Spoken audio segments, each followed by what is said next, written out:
নমস্কার বন্ধুরা, রসবাসে বাঙালিতে আপনাদের স্বাগত। আমি আজ বানিয়েছি কলার পাতায় কড়াইয়ের মধ্যে পাতুরি। আমি এখানে সাদা সর্ষে, কালো সর্ষে, পোস্ত আর কাঁচা লঙ্কা একসঙ্গে বেটে নিলাম শিলের মধ্যে। আমি এখানে নিয়েছি চিংড়িটার খোসা ছাড়িয়ে নিয়েছি। এবার দেব স্বাদ মতো নুন, পরিমাণ মতো হলুদ গুঁড়ো, শিলে বেটে নেওয়া সর্ষে, পোস্ত, কাঁচা লঙ্কা।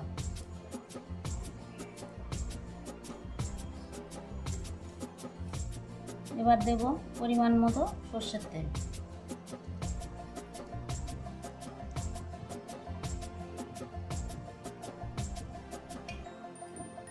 এবার মশলাটা চিংড়ির সঙ্গে ভালো করে মেখে নেব।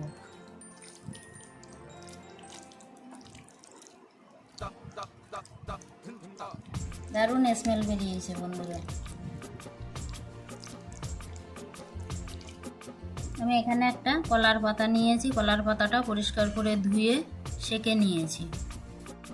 আরও একটা কলার পাতা নিলাম। এবার আমি এই মেখে রাখা চিংড়িটা পাতার মধ্যে দিয়ে দেব।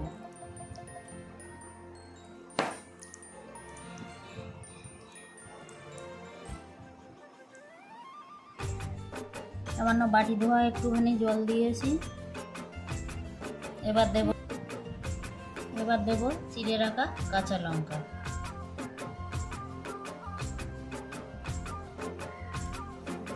দেব আরো একটু তেল।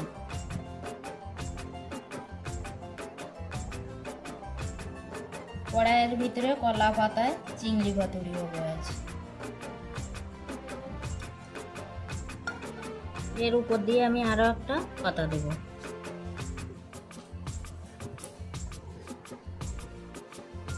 এবার আমি এভাবে মুড়ে নেব।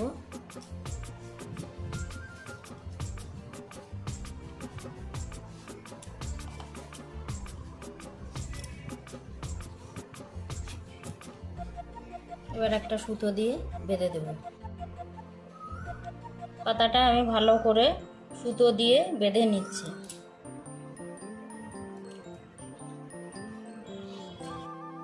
গ্যাসে একটা প্যান বসিয়েছি। প্যানের ভিতরে দিয়ে দিচ্ছি সরষের তেল। তেলটা আমি কড়াইয়ের চারিদিকে লাগিয়ে নিচ্ছি। এবার আমি আরো একটা কলার পাতা দিয়ে দিলাম। এবার বেঁধে রাখা পাতুড়িটা দিয়ে দিচ্ছি। এর উপর দিয়ে আরো একটা পাতা দিয়ে দেব। এবার 10 মিনিট আমি মিডিয়াম ফ্লেমে ভাপিয়ে নেব।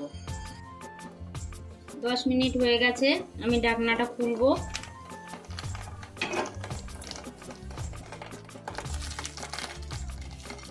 দেখুন বন্ধুরা, পাতাটাও কিন্তু বেশ সুন্দর বড় বড় হয়েছে। এবার আমি উল্টে দেব।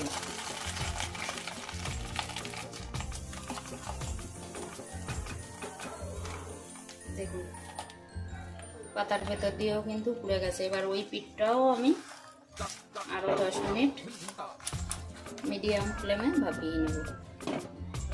অপর পিঠটাও আমি 10 মিনিট ভাপিয়ে নিলাম।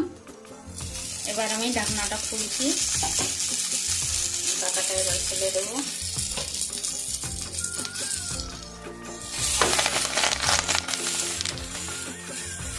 এই পাতাটাও এবার আমি ফেলে দেবো। এবার আমি গ্যাসটা অফ করে 5 মিনিট স্ট্যান্ডিং টাইমে রাখবো। পাতুড়িটা ঠান্ডা হয়ে গেছে, এবার আমি খুলবো।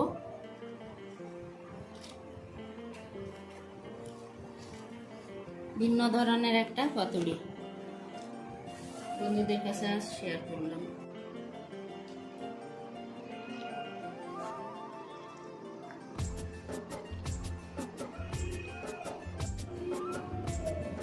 এবার আমি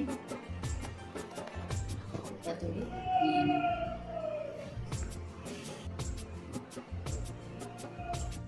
এবার আমি একটু মেখে দেখাবো বন্ধুদের। দেখুন বন্ধুরা, চিংড়িটা কত সুন্দর গলে গেছে, খুব সুন্দর সুসিদ্ধ হয়েছে।